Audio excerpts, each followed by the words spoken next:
Okay, so hello and welcome back to another Unity 2D roguelike tutorial. In this one, we're going to be going over how to make a test dummy enemy and then start off by making one simple spell to, shoot a projectile at it and deal damage, just to get that mechanic in, so then we can build upon it to make more complicated spells in upcoming tutorials. So, first of all, what we're going to do is we're going to make a test enemy. Now, currently we just have our player. I've done some folder movement and, whatever, but nothing off camera that you need to know about. Now let's go to the player. So first of all, I've made a prefabs folder, and assuming you've used Unity before, you'll know what prefabs are. They're kind of like you can save an object in its current state and then duplicate it later, so you can just make copies of it. It's very useful for, well, you need it for instantiating, which we're going to be using. We need to make a prefab of a projectile so that whenever we click to shoot, we fire off the projectile. For now, we'll just make a player prefab for the sake of it. We might want to put our player somewhere else in a new level or whatever. Currently the player just has a script for the movement of itself, and it has a collider. The collider is just there so that if we have a wall behind the player, he can walk up to the wall to that point where his arms are at the base of the wall. Otherwise, if you have the collider all the way over him, it looks silly. But once we have enemies attacking, we might want the enemy to hit anywhere on the player, so we'll have a separate hitbox all the way around the player for the damage hitbox, but we're going to leave that for now. So what we want to do is we want to have a dummy enemy to hit. So I'm just going to duplicate the player. I'm going to call it test enemy. I'm going to move it over here. Let's just move out a bit. I don't have any other sprites, so I'm going to just change this guy's sprite to the player facing left. I will remove this. Oh no, I'm going to leave the collider. I'm going to remove the script for the movement. And then I'm just going to save him as his own prefab, maybe. When you've changed something on an item, on an object in the scene, and you want to apply it to the prefab, just press this apply button up here. The collider for the player, well, let's first of all make it the size of the player. Or the enemy, technically, in this case. So, we want to make it a trigger, so that when a projectile hits, we can register the trigger. And that's all we want to change on here, to be honest. Now we want to add a script to it for enemy. Oh, I've already. Okay, sorry. I was messing around with this earlier. I should remake the script. But now, for the sake of this one, I'll just go over it. I won't bother rewriting it, all it's a waste of time. So this is a simple script to put on an enemy for now. This can go on any enemy that takes damage. That's why it's quite a generic script. Enemy receive damage. What it does is it stores a health and a max health. So, well, pretty obviously, every enemy's going to have a current health and a max health. At the start, we make sure that the health is set to the max health, even if in the inspector I forgot to do it. So the health and the max health is the same. I have a function for taking damage, so when we refer to the script, we can do .deal damage, and we can pass in float damage, which basically is we just pass in the amount of damage we want to deal. And the reason why we do this is normally when you deal damage, you would take away damage from the health, like I'm doing right here. The problem with that is that if the enemy has some kind of damage reduction spell or whatever, that's not going to take it into account. Whereas if we have a function for it, we can check in the function, are they meant to take less damage? If so, do that. For now, there isn't any, so I'm just putting it in the function for later. And I've also we're running check death, which is a more efficient way of, checking whether the player's dead than putting it in the update. Because in the update, it gets run every frame. Whereas here, we're only going to check if they're dead whenever they take damage. Because to be honest, they're only ever going to die when they've taken damage. And this is going to get called every time they've taken damage. So it's a much more efficient way, rather than running code when you don't need to. And then we have check overheal, which is never going to get called yet. But when there's healing mechanics, even if enemies... I'm going to put it in anyway. So, if the player's over his max health, we just set it equal to the max health so that he isn't bigger, more health. Basically, he can't overheal, This is only ever going to get called when the player gets healed, so that's not yet. It's just there for later. So there's nothing important or really difficult in here to get. So out here, let's set the player's health to 100. And just for the sake of showing, when I press play, we'll see the enemy's max health get set to the... Uh-oh. Oh, that's because I changed the health, not the max health. You can put the health to whatever you want. It'll always set it to the max health when it starts. There we go. He's on 100 health now. Okay, that's done. Now what we need to do is we need to make the player be able to spawn projectiles. So let's add a script. called test spell. I will obviously end up making a spell system with like, you know, different spells, and you equip and do whatever. I don't know why that opened Visual Studio without, yeah, that's odd. Let's put this into the scripts folder. So obviously, yeah, this is just going to be how to set up a basic generic spell, then you can build upon it.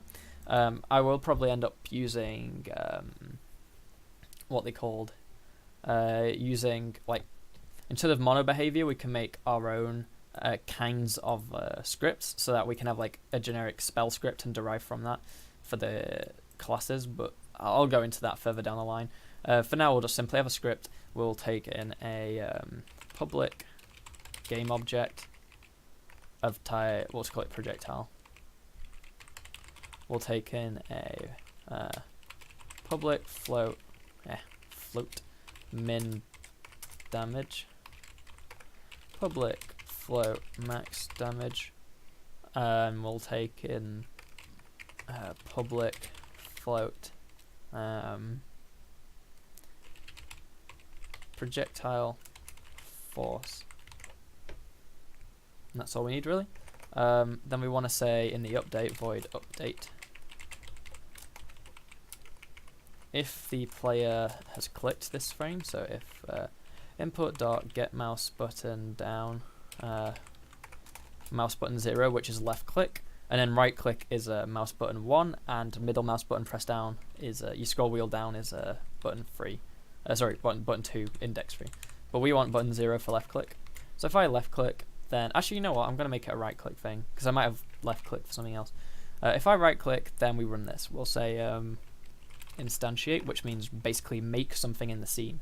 So we're going to make the projectile, we're going to bring it into the scene at the transform of the player, so transform.position, at the default rotation, which is, to do that you do quaternion.identity. I won't go into that, but just think of that as the, whatever the object's rotation is, we'll spawn it at that. The identity of rotation, yeah, I won't go into quaternions. We also want to instantiate this as a game object so that we can then refer to it. So we'll say game object spell equals this, and then we'll do spell.get component rigid body 2D. So then we can add a force in a direction. So then we'll do add force, and we'll leave that for now because we're not even going to add force. We're going to change its velocity. That's a better way of doing it. Dot velocity equals, and we'll make a variable called direction, so direction times by the projectile force. Okay, now we're going to work out where we want to fire it. This direction is a vector 2. We've not made it yet, but it's going to be a vector 2, and that basically lets the game know, you know, where the player is do we want to fire the projectile, and we want to fire it at the mouse position on the screen. So the way we do that is we're going to say the vector 2, we'll just say like mouse position equals camera dot, we want this camera dot main dot screen to world point. So as you see, transforms the position screen into world space. Input dot mouse position. So it turns wherever our mouse is into a corner on the screen. And then we can say vector 2 direction is equal to our target position, which is mouse pos, minus my transform dot position, so that's where I am, dot normalized, which, wait, let me just bracket these and do it all right. What have I done wrong here?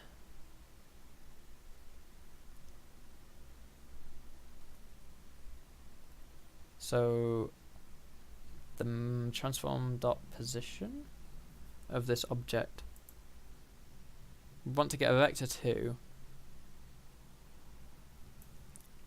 Sorry, why is this not working? So the mouse position is a vector 2, and the transform dot position is a vector transformed position dot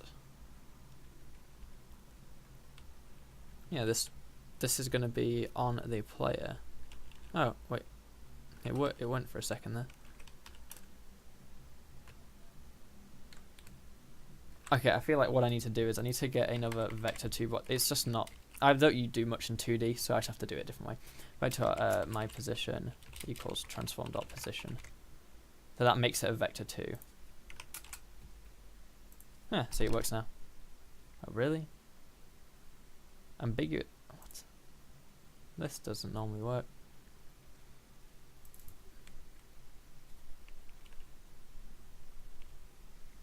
My position. Dot normalized. There we go.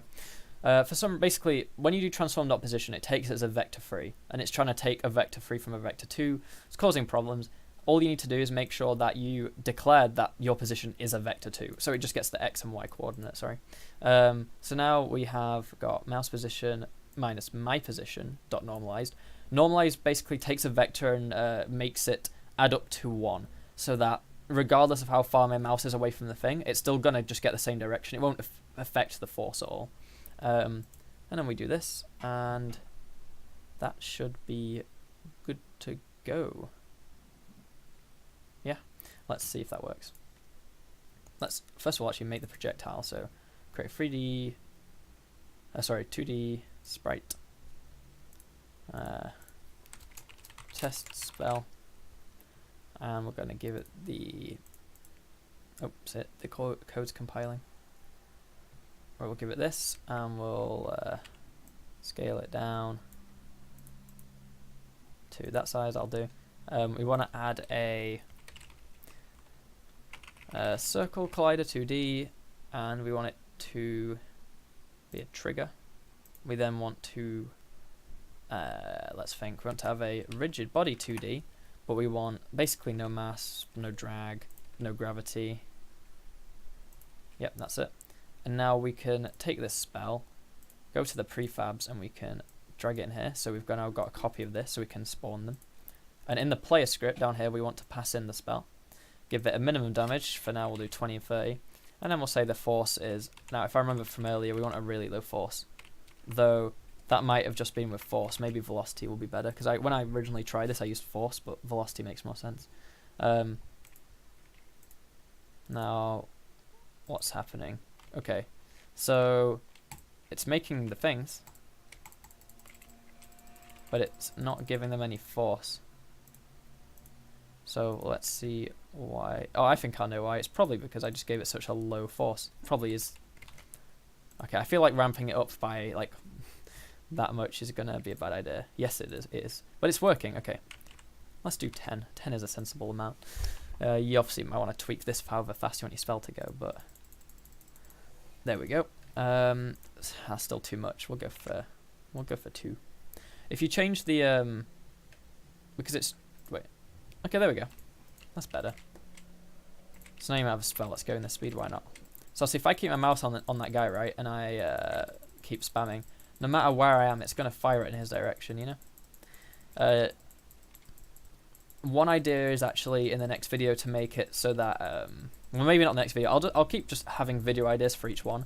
One thing we want to do, for example, is make it so that these projectiles disappear when they hit something. So in the actual game, there'll be walls everywhere, and they'll disappear when they collide with a wall. So this backlog of here, all the spells I just created, they're still going off into the distance. It's like you can go find them everywhere, for example. That's just because they're not told to ever stop. So normally you might want to add for safety on the code for a spell, like die after a certain amount of time. That's quite easy to do. But we'll just have it in the end, so when it collides with a wall, we'll kill it. I also want to do a video on having the camera smoothly follow the player, so it's not like stuck to the player, so it's kind of follows them, but not very like strictly. We can use lerping. Yeah, the one other thing I want to do in this video is make it so that we can actually damage and kill the test enemy. So on our projectile, I want to add a script called test projectile. I'm calling these all test things so that I can refer to them later and delete them when I end up making the proper system. But obviously this is just showing how to implement stuff. You don't have to call stuff the exact same thing I call it. Just keep in mind, like, If you want to make a spell already, like because you've got the basic understanding of how to create a simple thing, then you can go ahead and do that. This projectile is going to have a public damage. It's a public float damage, and it's going to have a void on trigger enter 2D. So when it collides with something that also has a 2D trigger, it's going to say if collision does not .name does not equal player. The player is always going to be called player, so it's safe to do this. If the thing is not player that it collides with, then we'll say destroy game object. So that gets rid of the thing. But we also want to say, like, if it's an enemy, then we want to deal damage. So we'll say if collision dot get component enemy receive damage does not equal null. So basically, if the thing we're colliding with does have a script of damage, then we're gonna say collision dot get component enemy receive damage dot damage deal damage, and then we'll pass in how much damage we want to deal, which is the variable damage. Now this damage variable is never going to be changed by default, but what we want to do is also, yeah, it always gets destroyed regardless of what we collide with, so I put that outside of the if. If we go to our let's think test spell, because we have reference of the spell here, we can also, as we fire it off, we can give it a damage. So we can say spell dot get component test projectile. We'll say dot damage is equal to. Now we've given a min and max, so we want to pick a random one. So we'll say is equal to random dot rand. That gives a. This is the new one. Random dot range. We want to take in returns a random float between the min inclusive and max inclusive. They're both inclusive, so we can just put min damage, comma max damage. So let's pick a random value between the min and max and deal that much damage. So what it's doing is it's going to create a projectile, give it some force. It's also going to pick a value between our min and max and give the damage of the projectile that particular one. It's going to set that damage equal to one of the random values. So let's test this if this all works. And if I have done everything correctly, then that could be the end of the video, unless I have to do some fixing. But as you see, I right-clicked and it went down to 72 point whatever. It's picking a random value. 48, 21, dead. Now, if I, first of all, turn off the animator on the enemy, just give it that. So yeah, as you see now, when I click around and then go like, whoops, what have I done? There's no animator attached. Okay, I think I've probably forgotten the test enemy to remove the animator. Sprite renderer, box collider, enemy receive damage. Just make sure you save your prefabs when you want to. Okay, this should work now.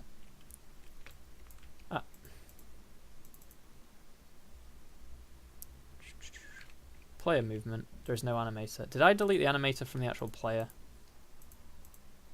Uh-oh. That was an oops.